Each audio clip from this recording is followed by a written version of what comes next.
우리 함께 말씀 보도록 하겠습니다. 이 시간 함께 보실 말씀 우리 요한복음 우리 7장 말씀입니다. 요한복음 7장 우리 25절에서 30절 말씀을 함께 보도록 하겠습니다. 요한복음 7장 25절에서 30절 요한복음 7장 25절에서 30절 말씀입니다. 25절부터 30절 우리 함께 한 목소리로 합독하도록 하겠습니다. 함께 읽습니다. 시작. 예루살렘 사람 중에서 어떤 사람이 말하되 이는 그들이 죽이고자 하는 그 사람이 아니냐. 보라, 드러나게 말하되 그들이 아무 말도 아니하는도다. 당국자들은 이 사람을 참으로 그리스도인 줄 알았는가. 그러나 우리는 이 사람이 어디서 왔는지 아노라. 그리스도께서 오실 때에는 어디서 오시는지 아는 자가 없으리라 하는지라. 예수께서 성전에서 가르치시며 외쳐 이르시되 너희가 나를 알고 내가 어디서 온 것도 알거니와 내가 스스로 온 것이 아니니라. 나를 보내신 이는 참되시니 너희는 그를 알지 못하나 나는 아노니 이는 내가 그에게서 났고 그가 나를 보내셨음이라 하시니 그들이 예수를 잡고자 하나 손을 대는 자가 없으니 이는 그의 때가 아직 이르지 아니하였음이로라. 요한복음 7장에 들어와서 7장 말씀을 보고 있는데 특히 이제 7장에서 우리가 7장 전체를 한번 계속 아울러서 보고 있는 게 초막절을 토대로 보고 있어요. 그러니까 하늘의 시선을 두는 것과 땅의 시선을 두는 것, 이 구분을 통해 가지고 우리가 말씀을 쭉 보고 있었고, 이 직전 말씀 특별히 19절에서 24절을 통해 가지고 분별의 중요성과 그 원리에 대해서 우리가 살폈습니다. 분별은 너무 중요하고 우리가 그 원리에 따라서 분별을 해야 된다. 그러니까 오직 예수 그리스도, 그러니까 하나님 말씀, 그에 기반돼서 우리는 이 분별을 해야 된다라는 것들을 살펴봤어요. 우리가 이것들을 가지고 이제 이어지는 말씀이라는 것을 염두해야 된다는 거죠. 그래서 특별히 오늘 볼 본문에는 또 다시 한번 또 다른 인물들이 등장하는데, 요한복음에서 인물들을 등장시킬 때는 항상 우리에게 적용할 때 우리의 모습들을 비춰주는 하나의 그런 인물들이라고 우리는 이해하시면 됩니다. 그래서 이 부류, 이 7장 25절에서 등장하는 부류는 이제 예루살렘의 거주민들이라고 볼 수 있어요. 예루살렘에 살았던 사람들. 그래서 예루살렘 그 도시 안에 살았던 사람인데, 그냥 단순히 살았다가 아니라 대단히 좀 자부심이 있죠. 왜냐하면 예루살렘이라는 성전 주변에 그냥 아무나 모인 것이 아니라 하나님의 법도와 하나님에 대해서 더욱더 분명히 주목하는 자들이 그 근처에 살았을 것은 당연하기 때문에, 그래서 그 자들에 대한 상태가 나오는데, 이것도 또한 우리의 상태를 분명하게 계속해서 보여주고 있다라고 우리가 기억하셔야 된다는 거예요. 그래서 이 요한복음에서 계속 등장하는, 특별히 7장에서 등장했던 사람들이 예수님의 형제들조차 예수님 믿지 않았고, 유대인 지도자들조차 이제 예수님을 믿지 않은 것은 떠나서 아예 죽이려고까지 들었고, 특별히 이제 또 수많은 군중들이 예수님을 알지 못하고 오히려 혼란스럽고 나아가서 직전에 귀신 들린 거 아니야? 뭐 이런 것까지 이제 말하게 되는 장면들을 요한복음은 계속해서 보여줌으로써 뭐 하고 있는 겁니까? 한결같이 뭐 하고 있는 거냐면 우리의 무지를 보여주는 겁니다. 인간편에 있는 무지, 하나님을 향해 나아갈 수 없다는 그 모습을 계속 보여주는 거예요. 그러니까 하나님의 뜻은 분명하게 일관성 있게 우리에게 계시되었음에도 불구하고 우리는 그 하나님의 뜻을 알지 못한다는 거죠. 그리고 오늘 본문은 거기서 더 나아가서 알지 못하는 것을 넘어서 알기 싫어한다는 것을 우리에게 분명하게 보여줍니다. 한 번 더 할까요? 우리의 본성은 하나님에 대해서 알기 싫어한다. 그러니까 하나님에 대해서 아예 알기 싫어하는 특징이 있다는 것을 우리는 분명히 알아야 돼요. 이것이 인간의 타락한 본성에 같이 있는 하나의 특징이라는 거죠. 그래서 이 본문을 통해 가지고 이 특별히 25절에서 27절에 이들의 말이 나오는데, 이들의 말들이 그들의 교만과 그들의 완악함을 이제 완고함을 보여주는데, 이 장면을 통해 가지고 이 장면의 이 모습에 대한 예수님의 이 답변이 또 우리에게 복된 교훈을 가져다주고 해서 우리가 오늘 이 문맥을 통해서는 세 가지 메시지, 이 설명에 따라서 세 가지 메시지를 우리가 좀 보도록 하겠습니다. 그래서 첫 번째로 우리가 봐야 될 것은 좀 전까지 다뤘던 이 사람들에 대해서 좀 더 우리가 주목을 해야 돼요. 그래서 믿지 않는 사람들이 계속해서 믿지 않을 핑계를 찾는다라고 우리는 좀 정리할 수 있어요. 이 대목의 이들의 특징이 믿지 않는 핑계를 찾는 것과 같은 모습을 보이거든요. 근데 이거는 성경에서 말하는 이 죄의 특징과 너무 이제 일맥상통하기 때문에 우리가 충분히 볼 수 있는 하나님이 우리에게 말씀하고 있다라고 우리가 마음에 이렇게 조명할 수 있는, 마음에 붙들 수 있는 중요한 모습이라는 거죠. 우리 지금 이 예루살렘 주민들이 어떻게 뭐라고 말하는지 보면 25절 26절 말씀 한번 보겠습니다. 25절 26절 말씀 함께 읽습니다. 시작.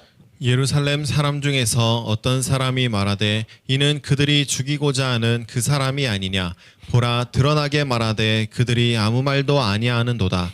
당국자들은 이 사람을 참으로 그리스도인 줄 알았는가? 네, 지금 이렇게 말하는데 이 표현 자체가 이 지금 예루살렘 사람들이 갖고 있는 교만과 완고함을 우리에게 분명하게 보여주고 있다는 거예요. 그래서 교만은 어디서 보이냐면 지금 여기서 당국자라고 하는 표현은 지도자, 지배계층을 말하거든요. 그러니까 유대인 지도자들을 딱 가리켜서 말할 수 있어요. 이제 이 사람들은 이 직전에 있었던 무리들이, 수많은 무리들이 예수님께서 날 죽이려고 한다 했을 때 그걸 몰랐잖아요. 몰라가지고 모르기 때문에 이 사람 귀신 들린 거 아니야? 이렇게 지금 말했는데 이 사람들은 그건 알고 있던 거죠. 예루살렘 그 주민이다 보니까 좀 더 어떻게 보면 연결점이 있던 거예요. 그래서 이 지도자들이 예수님 죽이려고 하는 걸 분명히 아는데 근데 지도자들이 정말 지금 이 사람을 참으로 그리스도인 줄 아는 거야?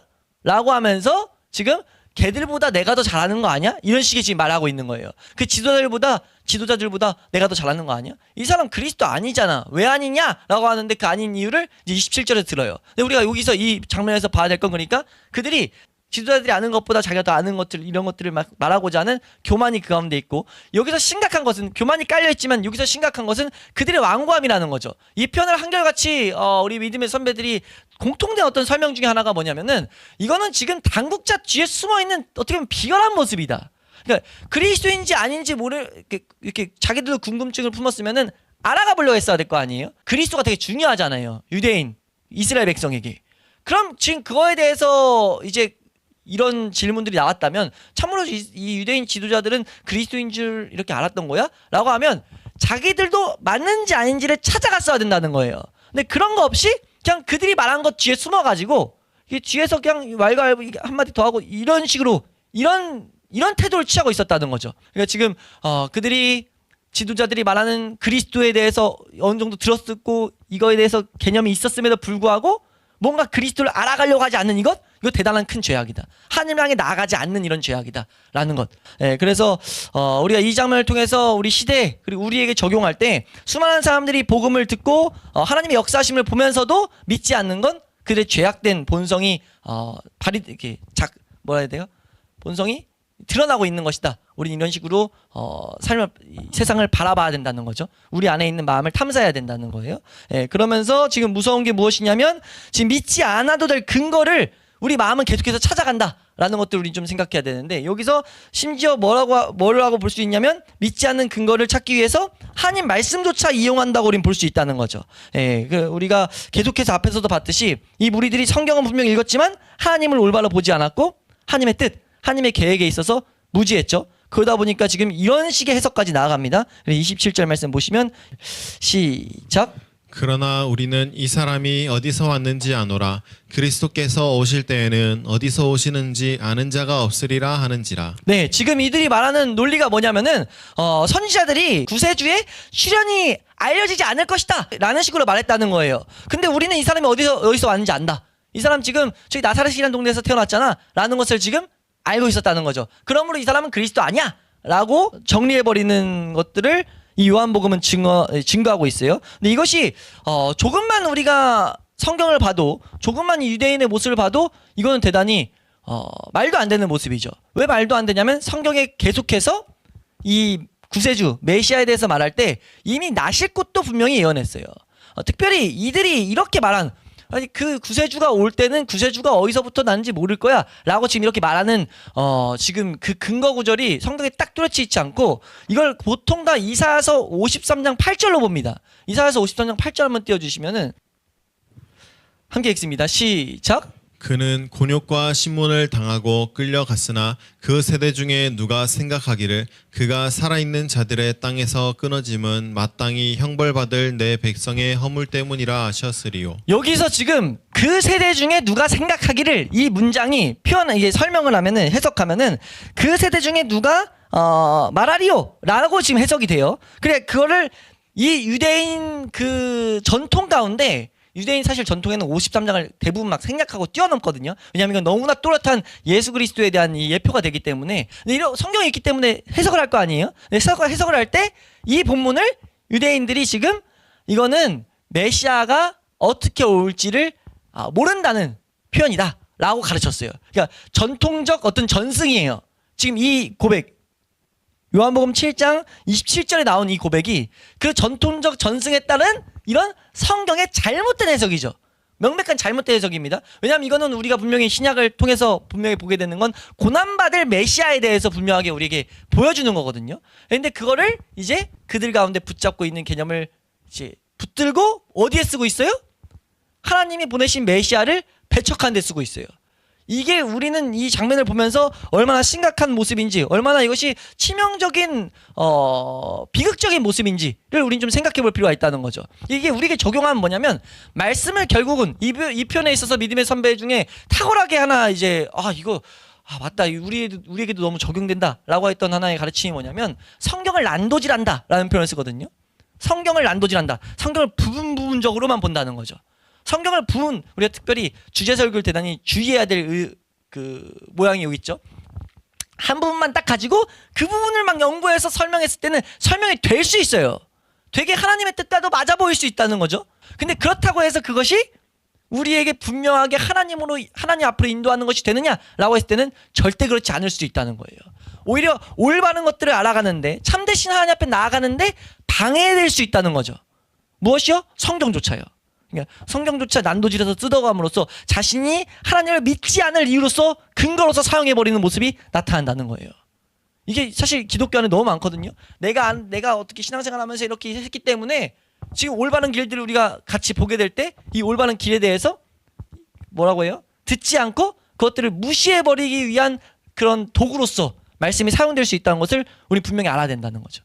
우리가 특별히 좁은 길을 막 가고자 우리 씨름하는 우리 교회 공동체 가운데, 이걸 우리가 이 길을 딱 붙들고 나가다 보면은 수많은 자칭 크리스찬들이 말할 수 있다는 거예요. 우리에게 너 그렇게 하면 너무 율법주의고 너무 뭐 이런 식으로 말하면서 성경을 가지고 말할 수 있다는 거죠.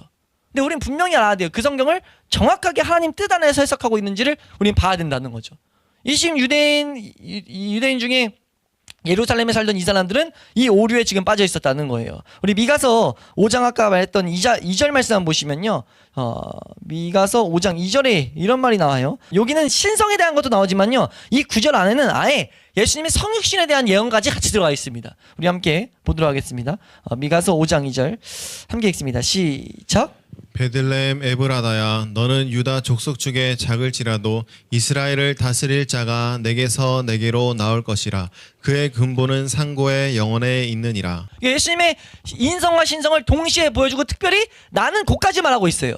메시아가 올 그 장소까지 언급하는 게 있었음에도 이들은 자기가 봤던 그거 하나 가지고 지금 이 사람 그리스도 아니야 라고 이제 이렇게 진단해 버리는데, 이거는 믿지 않으려는 마음에 지금 약함이 드러나는 대목이다 라고 우리는 보아야 된다는 거죠. 특별히 요한복음 3장에서도 분명히 빛으로 나오기 싫어하는 어둠에 대해서도 설명했고, 이 흐름에 따라서 지금 요한복음 7장에서 하늘을 보지 않고 땅을 보는 자들은 어떻게 해서든지 믿지 아니하려는, 신실하신 하나님을 믿지 아니하려는, 특별히 이 뒤에 이제 예수님의 말 들어보면 하나님의 신실성을 말하거든요. 하나님의 참됨을 말한다고요. 그 참된 것을 듣기 싫어하는 그 본성을 요한복음은 고발하고 있다는 거죠. 우리에게 지금 드러냄으로써 그런 인간의 본성을 우리에게 보여주고 있어요. 이걸 우리가 왜 이렇게 살펴야 됩니까? 어떻게 해서든지 이걸 잘 적용하려고 지금 하나씩 설명해 보려고 한 이유가 뭐예요? 왜 이 구절 보면서 이런 노력을 해야 됩니까? 이게 우리 안에 있는 모습이기 때문이에요. 우리가 말씀을 편합적으로 붙들면서 그 말씀을 내가 원하는 말씀으로 딱 조명하는 순간, 성경을 난도질하고 예수 그리스도를 난도질해가지고 어떻게 합니까? 내가 원하는 하나님을 세워버릴 수 있다는 거죠. 그럼 어떻게 돼요? 그렇게 해서 어떻게 합니까? 참된 진리를 향해서 안 가고자 하는 그거로 삼아버린다는 거예요. 나 충분히 하나님을 잘 섬기고 있는데, 나 충분히 잘 지금 신앙생활하고 있는데 라는 근거를 성경을 짬뽕해서 분명히 보이는데 그건 하나님 뜻과 완전 상관없을 수 있다는 거죠. 그래서 우리가 우리는 마땅히 계속해서 뭘 기억해야 되냐면 겸손해야 되죠. 겸손한다는 건 뭡니까? 날마다 성령의 조명하심을 구해야 돼요. 성경을 읽고 성경을 연구해야 됩니다. 근데 연구할 때 우리가 항상 우리에게 뒤따라야 될 모습이 무엇입니까? 라고 한다면 성령의 조명을 구해야 된다는 거예요. 성령의 조명이 있지 않고는 우리는 우리 안에서 계속해서 우리의 이 이 죄됨을 계속해서 방치하고자 하는 근거로서 성경까지 계속 갖다서 쓰려고 하는 그런 이 타락의 본성이 있다는 것을 우리는 분명히 알아야 된다는 거죠. 예, 그래서 우리가 이 본문 가운데 첫 번째 모습으로서 이것을 우리는 분명하게 기억할 수 있기를 주의 이름으로 축원합니다. 그래서 우리가 날마다 기도할 때 내 안에 이 불신과 교만을 깨트려 주시고 성경을 난도질하지 않고 온전히 올바로 믿게 해주시옵소서라는 이런 기도가 우리 가운데 있어야 될 줄로 믿습니다. 그리고 이 본문을 통해서 우리가 두 번째로 살펴볼 내용은 우리 28절 29절에서 이에 대한 대답으로 주어지는 예수님의 가르침인데 이 가르침이 중요한 또 영적 진리를 그냥 하나 드러내고 있죠. 우리가 많이 반복해서 봤던 내용인데 이런 것들이 분명히 성경에 게시되어 있다, 가르쳐지고 있다라는 것을 우리는 분명히 알아야 되기 때문에 우리 보고 지나가시면 28절 29절입니다. 함께 읽습니다. 시작.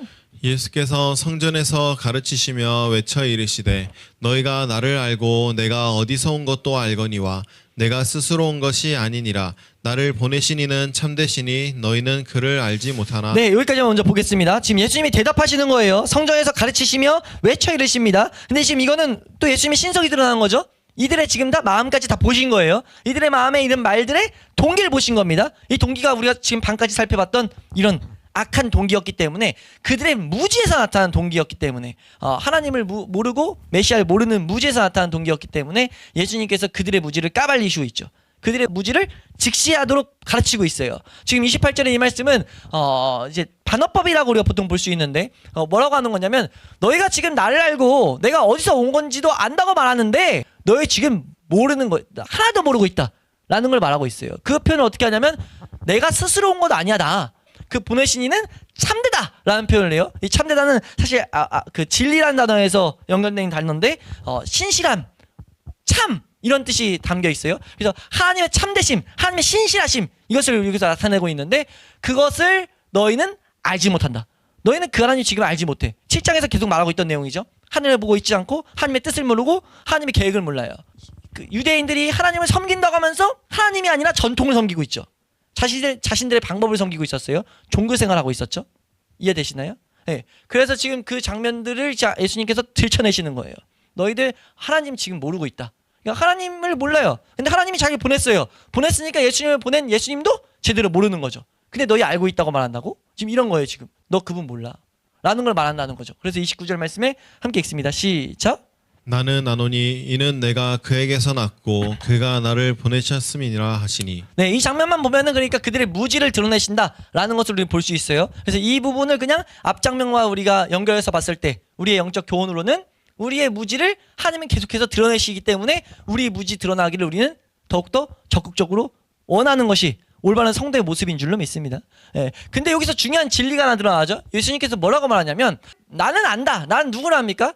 날 보내신 자를 알아요. 그 신실하신 하나님을 압니다. 하나님의 계획을 분명히 알고 있어요. 예, 하나님이 예수 그리스도가 하나님 되심이 여기서도 드러나면서 이 본문만 해석하자면 내가 그에게서 났고 그가 나를 보내셨다라고 말하고 있어요. 그렇기 때문에 지금 뭐 한다는 겁니까?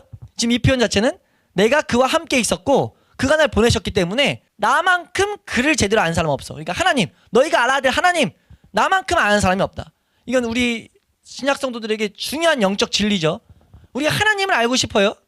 우리가 하나님을 제대로 보기 원합니까? 라고 했을 때 예수 그리스도 외에는 절대로 하나님을 올바로 알 수가 없어요. 온전히 알 수가 없습니다. 심지어 이 신약이 계시된 이후로는 이렇게 봐도 망해요. 예수 그리스도를 통하지 않고서는 절대로 하나님을 알아갈 수가 없어요. 조금 비슷한 모습으로 알아갈 수는 있어도 결국은 내가 원하는 하나님 만들어낼 뿐입니다. 예수 그리스도를 통하지 않고서는요. 예수님이 그래서 특별히 이 요한복음 14장으로 넘어가서 스스로 말씀하시잖아요. 내가 곧 길이요 진리요 생명이니 나로 말미암지 않고는 아버지께로 올 자가 아예 없다 라고 선언한다는 거죠.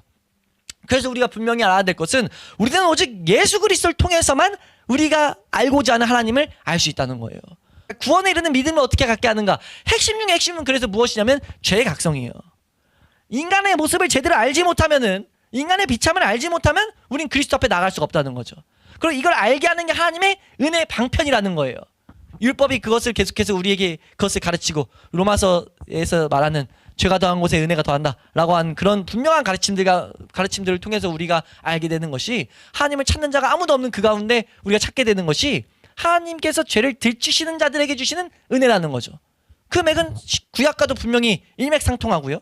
그래서 그 길, 우리가 오직 예수 그리스도가 찾는 자들이 되는 그 길, 예수님께서 말씀하신 나는 의인을 부르러 온 것이 아니라 죄인을 부르러 왔다 라고 한 그 은혜에 해당하기 위해서 다른 박질 않는 이것은 우리가 하는 이 길에 있는 씨름들은 결국 예수 그리스도를 통해서만 하나님을 볼 수 있기 때문이에요. 다르게 말해서 이 길 외에는 없다는 거죠. 이 길 외에는 없습니다. 예수님께서 부르러 온 사람은요, 죄인 외에는 없어요. 성경에 명시하고 있기 때문에 우리는 이 점을 대단히 중요한 진리로 붙잡아야 된다는 거죠. 아무리 자기가 뭐 하나님 앞에 거룩하고 뭐하고 다 한다고 해도요, 결국 그건 하나님 말씀한 방법이 아닙니다. 하나님은 누구도 스스로 하나님 앞에 나갈 수 없다고 선언하고 있어요. 스스로 하나님을 알 수 없다고 말하고 있죠. 지금 그래서 특별히 요한복음은 뭘 우리에게 드러냅니까? 그 누구보다 하나님을 신실하게 섬겼다고 할 수 있는 유대인들의 각기 다른 모습들을 등장시키는 거예요. 지도자도 등장시키고 아예 성전 근처에 살았던 사람도 등장시키고 아예 예수님을 위해서 삶 가운데 막 에너지를 부었던 그 수많은 무리들도 등장시키고 다 등장시키는데 뭐 했다는 거예요? 다 결국 하나님의 진리엔 도달하지 못했고 심지어 뭐 한다는 거예요? 하나님께서 자신의 뜻을 계시할 때마다 뭐 이런 하나님이면 나 안 믿을래 지금 이런 거거든요. 지금 이 시대도 있어요. 우리가 하나님에 대해서 하나님의 뜻을 그대로 계시하면 뭐 그 하나님 그런 하나님이 다 있냐고. 그러면서 그런 말을 한 사람들이 누구냐면 교회 지도자들이, 교회에서 좀 오래 중직자 다녔다는 사람들이 뭐라고 말하면서 그래요? 완전 똑같아요. 성경과. 그러니까 내가 알았던 하나님은, 내가 지금 신앙생활하면서 경험했던 하나님은, 내가 봤던 성경에서는 그런 말 안 하는데 라고 말한다는 거죠. 그럼 뭘 보고 있냐는 거예요. 그들이 뭘 향해 가고 있냐는 거죠. 우린 분명하게 진단해야 될 줄로 믿습니다. 요한복음에서 특별히 이 지금 7장 1절부터 보고 있었던 우리가 이 성경이 분명히 우리에게 가르치는 내용이라는 거죠. 예수님 외에는 아버지를 알 수가 없습니다. 아버지를 올바로 알 수가 없어요. 아버지를 완전하게 계시한 오직 유일한 길은 예수 그리스도 안에서만 이루어진다는 거죠. 그래서 우리는 이 예수 그리스도의 성육신을 그렇게 주목해야 되는 거고, 예수 그리스도의 성육신이 대속기를 결국 가르치기 때문에 그 가운데 있는 신성을 또 보게 되는 건데, 어찌됐든 이 28절 29절이 우리에게 오직 예수 그리스도만 붙들고 나아가는 것에 대한 이 중요성, 성경 전체에 일관되게 흐르는 중요한 진리를 우리에게 분명하게 다시 한번 말하고 있다라는 것. 우리 말씀 몇 군데만 읽고 세 번째 이제 보고 마치시면 마태복음 11장 27절 말씀, 마태복음 11장 27절 말씀 함께 읽습니다. 시작. 내 아버지께서 모든 것을 내게 주셨으니 아버지 외에는 아들을 아는 자가 없고 아들과 또 아들의 소원대로 계시를 받는 자 외에는 아버지를 아는 자가 없느니라. 네, 이런 가르침이 있는 이유를 우리는 분명히 알아야 된다는 거예요. 한 군데만 더 보면 우리 아까 잠깐 언급했던 요한복음 14장 6절 뒤에 요한복음 14장 9절 말씀입니다. 요한복음 14장 9절 말씀 함께 읽습니다. 시작. 예수께서 이르시되 빌립아 내가 이렇게 오래 너희와 함께 있으되 내가 나를 알지 못하느냐? 나를 본 자는 아버지를 보았거늘 어찌하여 아버지를 보이라 하느냐? 네, 이런 말을 하신 이유가, 이런 말을 남기신 이유가 우리에게 분명히 주는 메시지라는 거죠. 예수 그리스도를 올바로 보는 자는 아버지를 보게 된다는 것, 아버지를 본 자라는 것을 우리는 분명하게 알므로써 성경에서 계시하는 그 하나님, 스스로를 나타내는 그 하나님을 향해 올바로 나아가는 우리 신앙 공동체 될 수 있기를 소망합니다. 그래서 오직 예수님만이 하나님을 아는 지식의 근원이 된다라는 것들을 우리는 분명히 세워놔야 되죠. 그리고 세 번째로 우리 본문을 통해서 우리가 봐야 될 메시지는 30절 메시지입니다. 30절 말씀입니다. 30절 말씀 우리 한번 읽도록 하겠습니다. 세 번째 내용 함께 읽습니다. 시작. 그들이 예수를 잡고자 하나 손을 대는 자가 없으니 이는 그의 때가 아직 이르지 아니하였음이로라. 네, 지금 이 말씀은 사실 세밀하게 그 헬라어 원어 보면 문맥상 30절만 이렇게 따로 이렇게 좀 기록되어 있기도 하거든요. 근데 이거는 분명히 문맥상 이어지고 있기 때문에 우리는 뒤에도 안 붙이고 그냥 이 본문에 붙여서 봤는데, 지금 이 본문에서 우리에게 분명히 보이는 하나의 메시지는 예수님이 지금 예수님을 죽이고자 하는 자들에게 잡힐 수 있는 상황이었는데 안 잡히게 되는 모습을 보이고 있어요. 그러니까 분명히 그 근처에 있었고 잡으려고 했었는데, 마음까지 말하자 잡으려고 했어요. 근데 손을 대는 자가 없습니다. 지금 뭘 보여주는 겁니까? 하나님의 보호하심을 보여주는 거예요. 왜 보호하셨냐라고 했을 때 그의 때가 아직 이르지 아니었기 때문에, 그의 때를 말하고 있다는 거죠. 이거는 다니엘서에 특별히 예언되어 있는, 다니엘서에는 예수님의 죽으심까지 예언되어 있거든요. 그 예언되어 있는 시간표대로 가서 몇 달 뒤에 예수님 죽으실 때 정확히 그 시간대에 예수님께서 죽으시는 것들을 보는데, 이게 뭘 보여주는 겁니까? 인류의 역사는 분명하게 하나님의 시간표 안에서 흐르고 있다는 거예요. 우리는 이 점을 분명하게 알아야 됩니다. 이건 분명히 단독적인 메시지이기도 한데 단독된 우리에게 주는 교훈입니다. 우리가 이 길을 걸을 때 우리에게 분명히 우리가 위로가 되고 우리가 붙들어야 될 하나의 복된 교훈은 무엇이냐면요. 하나님의 시간표는 그대로 흐른다는 거예요. 우리가 그걸 성도는 그거를 신뢰하는 자들입니다. 한번 따라할까요? 하나님의 시간표는 실수 없이 흐른다. 하나님의 시간표는 실수 없이 흐르고요. 하나님의 손길은 하나님의 택하신 자들에게 있어요. 하나님의 역사는요. 하나님의 택자들을 보호하십니다. 우리는 이 점을 분명히 알 때 이걸 다른 말로 하나님의 섭리라고도 볼 수 있거든요. 하나님의 주권과 하나님의 섭리예요. 우리는 이걸 본다면요. 이 세상 살아가는 동안 우리가 두려움에 휩싸이지 않아야 될 필요가 있습니다. 수많은 어려움과 수많은 큰 환난 가운데 하나님은 우리를 지키신다는 거예요. 하나님은 참새 한 마리도 입히는데 우리의 머리털까지 세시는 그분이 우리를 안 지키지 않는다는 거죠. 우리는 이 점을 분명히 알아가지고 우리가 이 세상 살아가는 동안 하나님의 허락 없이는 어떠한 환난도 어떠한 죽음도 우리에게 임할 수 없다라는 것을 우리는 분명히 알아야 돼요. 예수님의 이 때를 통해서 우리는 그런 교훈을 분명하게 새겨야 된다는 거죠. 이걸 분명히 새겼을 때 또 하나 우리에게 분명하게 양날의 동전 양면처럼 우리에게 분명히 주어지는 복된 메시지가 무엇입니까? 그럼 있는 환난들은 뭔데? 우리 분명하게 알아야 된다는 거죠. 하나의 고난도 하나의 허용하시는 환난도 그냥 오는 건 없다는 거예요. 하나님 우리에게 분명하게 우리의 모습을 우리가 올바로 가도록 우리를 훈계하시고 우리를 인도하시는 하나님의 손길로 우리는 볼 수 있다는 거죠. 그래서 우리가 내 마음을 요동치게 하는 사건들이 있을 때마다 내 마음을 어렵게 하는 사건들이 있을 때마다 하나님이 나의 완악함과 내 죄성을 들춰내시고 오늘 이 유대인의 당국자들처럼 우리의 하나님을 신뢰하지 않는 그런 모습들을 우리에게 보게 하시고 특별히 우리가 잘못 가고 있을 때는 올바로 갈 수 있도록 계속해서 말씀하시는 하나님의 말씀으로 우리는 들어야 된다는 거예요. 우리 이것을 영적 침체 가운데 징계 가운데 말씀드릴 때 이거는 남에게 가면 안 됩니다. 너 그런 일 있으니까 이거 하나님이 뭐라고 말씀하신지로 봐! 이렇게 말할 권리는 우리에게 없어요. 우리에게 적용할 때 이 해석은 틀리지 않는다는 거죠. 우리에게 우리의 환난들을 해석할 때 그렇게 바라보는 건 하나님의 신실하심을 바라보는 자들의 특권이에요. 우리가 그래서 고난 가운데 그냥 낙심하지 않고 있을 수 있는 이유 하나님의 사랑에 기반되어 있는 우리를 인도하신 손길로 써주시는 이 징계를 가장 잘 가르치는 히브리서 12장에서 말하는 게 그거잖아요. 징계 안 주면 사생자다. 징계받는 너희는 하나님의 자녀다. 라는 이 복된 이 가르침처럼 그 가르침에 기반돼서 하나님의 징계로 그것이 우리가 보일 때 하나님의 이건 사랑에 기반된 날 분명히 올바른 길로 인도하시려는 하나님의 신실하심이구나. 하나님의 선하심이구나. 라는 것들을 우린 분명하게 바라봐야 된다는 거예요. 우리 말씀 하나만 보시면 시편 91편 7절 말씀입니다. 시편 91편 7절 말씀 함께 읽습니다. 시작. 1000명이 내 왼쪽에서 10,000명이 내 오른쪽에서 엎드러지나 이 재앙이 내게 가까이 하지 못하리로다. 네, 우리는 분명하게 하나님을 이런 하나님으로 바라보고 신뢰해야 된다는 거죠. 1000명이 엄청난 일이 일어나서 1000명이 네 왼쪽에서 죽어나가고 10,000명이 네 오른쪽에서 막 엎드러지고 있는데 이 재앙 가운데서 그 사람은 아무렇지 않다는 거예요. 왜요? 하나님께서 지키신다는 거죠. 하나님이 분명하게 하나님의 주권적인 그 사역 가운데 하나님의 섭리 가운데 이 세계는 진행되고 있다. 흘러가고 있다라는 것을 우리는 분명히 바라봄으로써 우리가 다른 것이 아니라 하나님께 더욱더 시선을 두고 우리가 살아갈 수 있는 우리 모든 예배자들이 될 수 있기를 주의 이름으로 축원합니다. 이것은 우리가 적용했을 때 우리가 무모하게 막 행동해도 괜찮다는 말이 아니라 우리가 하나님의 섭리를 신뢰하며 두려움이 아닌 믿음으로 살아가야 된다라는 이 뜻인 것을 우리는 분명히 알아서 이 확신이 우리의 마음 가운데 굳게 있을 때 우리가 어떤 환난 중에서도 하나님의 평강 가운데 담대히 서 있을 수 있다라는 것들을 우리가 분명히 알아서 그렇게 적용할 수 있기를 그런 적용을 할 수 있는 성령의 역사를 우리가 구하는 모든 예배자가 될 수 있길 바랍니다.